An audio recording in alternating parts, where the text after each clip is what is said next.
Hey guys, welcome. I'm Parshvika. Welcome to the channel where we talk a lot about making money online as a creative person, as an artist. Well, in today's video, I'm going to talk about one of the questions that I've been asked by the person who was watching my videos, and I'm so much grateful for your questions, guys. It's really grateful to see these questions and to see the reviews that you like my videos. You really appreciate them. You really commented on my videos, and also I'm grateful for all the people who bought my paid products, who download my free products. I'm so much grateful for everything. Thank you so much for all the reviews and feedbacks and questions and queries. It's really amazing journey that I've been so far.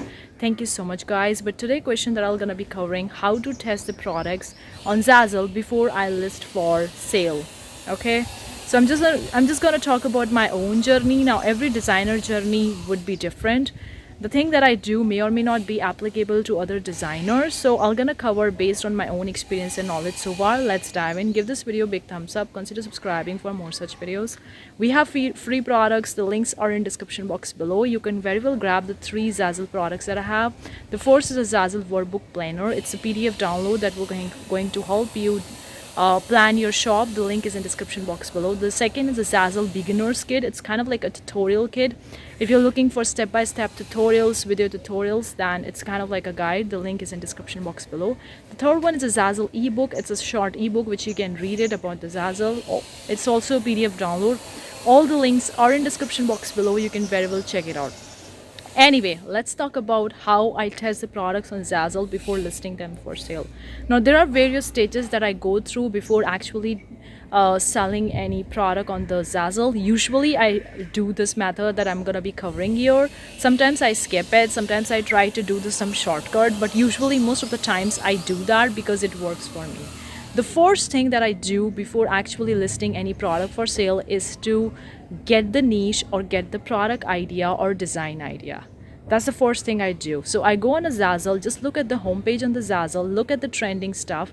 If I want to target the trending niches, then I'm going to look for the trending niches. If I want to target the evergreen, then I'm going to focus on the evergreen. It depends whichever niche you want to target. And I find that having a combination or having a great balance between these trending and evergreen will really going to help you get the sales all throughout the year.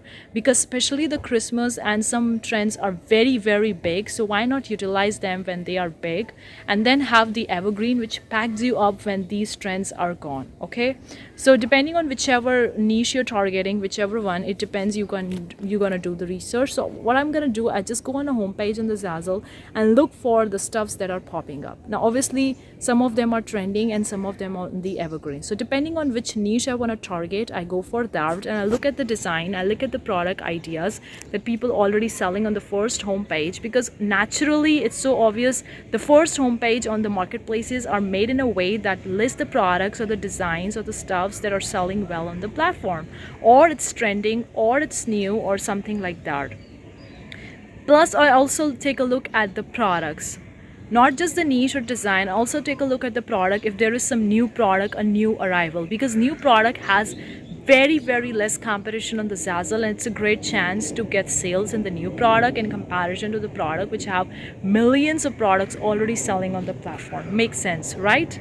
So that's the first thing I do. I just go and do the research, and I look at the niches, I look at the designs. I don't need to copy them. I just look at what I can do, what's my style. I keep my own style in mind before going it. I'm not gonna chase after something which I'm not really into just because it's selling. I don't want to chase it. There are so many niches selling, so many different stuffs are selling, so you don't need to chase a niche just to bring in the sales. You need to do something which is your style, because if it's not your style, if you don't enjoy designing it, if you don't like it, obviously you're gonna end up giving that. So that's why I just choose that whichever one you like. That's the first thing I do. Second thing I do, once I find the niche of products, I have like 5 to 4 different niches or designs products on my list. Then I decide what kind of thing I could do. Now here the things I do is bridging the gap between the two niches. So for example, if I've seen the wedding selling so well in a particular niche, I bridge it with the other niches. I bridge it with the other niches or designs to create something unique out of it.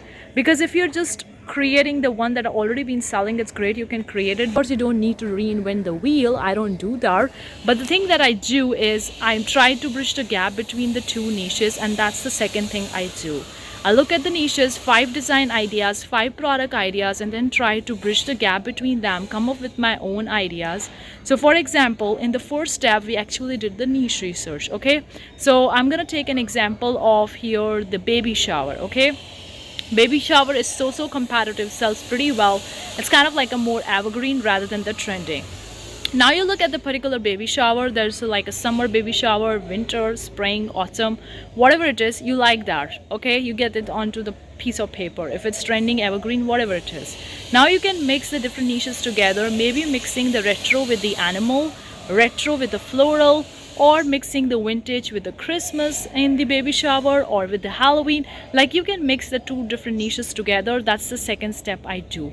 The third step is to actually design the art, or get the art from somewhere. Now majority of them, in fact 99% of the art or the illustrations or the graphics that I use in the designs I created by me. So I take my tablet and I just create that illustrations or graphics 99% of the time. Only the 1% when I need to get some images, then I get it from some other website. So you need to get the illustrations or graphics for the kind of the niche that you want to target, whether you're going for Creative Fabrica, Canva, or Kittle, or some other platform out there. Get those illustrations. Look at the license criteria to be on a safer side. That's the third thing. You need to assemble all the graphics, fonts, or pictures, or illustration, whatever it is. The fourth thing you have to do is to actually go and design the product. So what I'm going to be doing in the designing the product stuff, I'm going to pick up the most commonly designed product. Now one thing I want to cover over here, guys, when I'm looking at the product and doing the research on the Zazzle, I take a look at the collection, whether it's a baby shower collection, bridal shower, wedding collection, or whatever the collection is. I take a look at the collection for that particular niche or product idea and see how many products have been listed in that collection.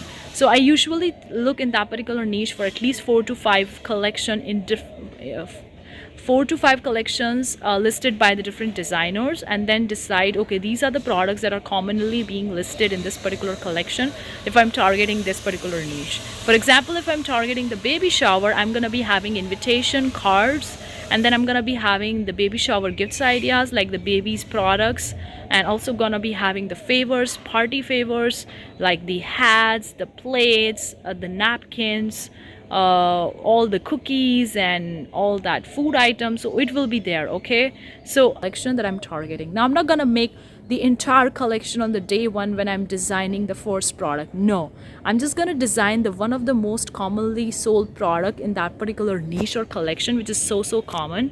Like, most oftenly the common one are the paper products. Now of course, not always you want to target the paper products. If you're targeting the personalized gifts, you would want to target the home products or accessories or clothing, whatever it is. I just pick up that one product and I design it.